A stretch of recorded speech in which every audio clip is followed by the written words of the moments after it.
Letters of recommendation. Claire was applying to private schools. Most private schools required letters of recommendation.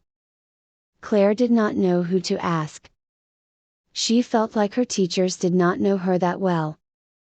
Claire asked her teachers anyways.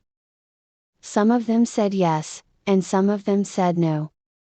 1 week later, Miss Hershey gave Claire a letter of recommendation in an envelope. Claire wasn't supposed to open it, but she really wanted to know what Miss Hershey wrote. Claire carefully tore it open and read the letter. She was disappointed. Miss Hershey didn't write anything interesting about Claire. Miss Hershey just wrote that Claire was a smart, nice girl. Claire couldn't get into her top schools with that letter. Claire asked her swim coach to write her a letter of recommendation. Her swim coach knew her well. The problem was that the swim coach wasn't the best writer. He did not go to college. Claire asked him to write a letter anyways. "Of course, I'll write you a letter. I'll even send it to you," he said.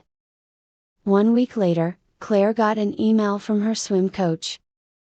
She was nervous to read what he wrote. Claire was impressed with the letter. Her swim coach was really funny, yet intelligent in the letter. A terrible teacher. Ms. Robbins was known around the school as the meanest teacher ever. She gave hard tests, made fun of students, and wouldn't let the students have any fun whatsoever. Why was Ms. Robbins so terrible? Well, she never wanted to be a teacher. She grew up wanting to be an actress. She was pretty good at it. She even had her own TV show once. The TV show did not do so well, and it ended after a year. Ms. Robbins struggled to find a job after that. Ms. Robbins only got her job as a teacher because she knew the principal of the school. They were best friends from high school. Ms. Robbins taught history. Her students were all afraid of her. One of the students, Cassidy, raised her hand to ask a question. "Ms. Robbins, how long should our essay be?" Ms. Robbins stared at her coldly and said, "I hate repeating myself. Ask your classmate." Ms. Robbins was called into the principal's office. "What's up?" she asked. "There have been some concerns over your behavior," the principal said. "I know where this is going," Ms. Robbins said. "Do you? Well, it has to change. I know you don't want to be here, but you can't get paid if all your students want you gone," the principal said. Ms. Robbins was more careful since her meeting with the principal. Trouble with the captain. Howard was the fat kid, but against all odds, he surprisingly made the soccer team. His family celebrated. They were happy that he was being active, and they wanted him to make new friends. Howard was happy, too. On his first day of practice, the coach made a short speech. "Congratulations on making it to the team. You have a tradition to keep. Our team is the best high school soccer team in northern Mississippi. Practice is going to be rough, but it's going to be worth it. Practice is 2 hours a day, every day, including Saturday and Sunday." Howard started to sweat. Was he ready for intense exercise every day? The team captain was the next to make a speech. "Coach is right, you guys all have to keep up. Keep up or go home." First, the team did warm-ups, which included stretching, running, bouncing the ball with their knees, and more. Howard was having trouble, especially with running. After the warm-ups, the boys played a game. Howard was already very tired. The captain pulled him aside and said, "I don't know how you made the team. You got lucky." Howard ignored what he said and continued to do the best he could. Meeting her boyfriend's parents. Margaret was going to meet her boyfriend's parents for the first time.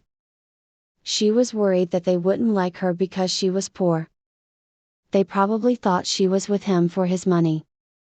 She wasn't. She was with him because he was kind and funny. Margaret had to look her best. She put on her nicest dress, heels, and diamond earrings. Margaret's boyfriend, Jimmy, picked her up. "You'll be fine," he said. When she saw Jimmy's parents' house, she gasped.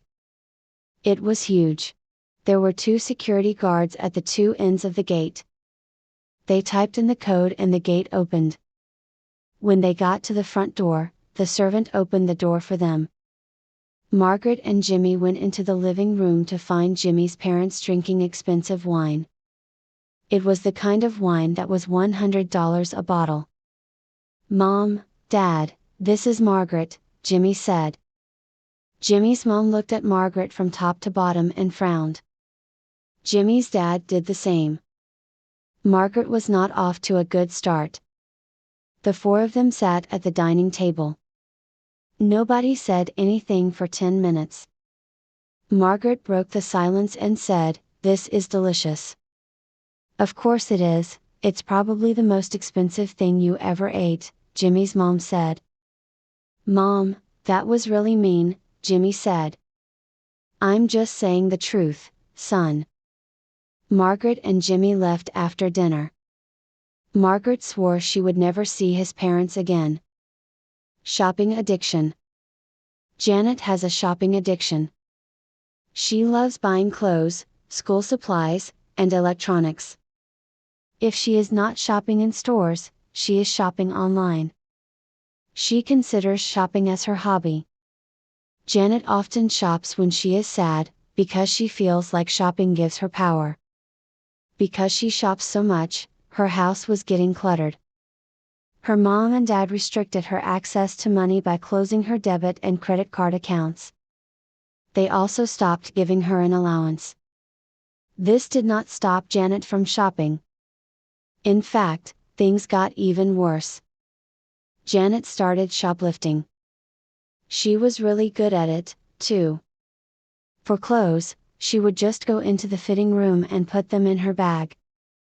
Fitting rooms did not have surveillance cameras, so that was why she could do that.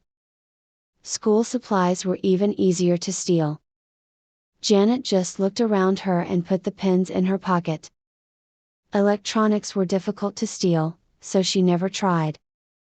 Janet saw a necklace she liked. As usual, she went to the fitting room and placed it in her bag. When she exited the store, the alarm went off. Janet was shocked as that had never happened to her. An employee checked her bag and pulled out the necklace from her bag. It turned out that there was a security tag.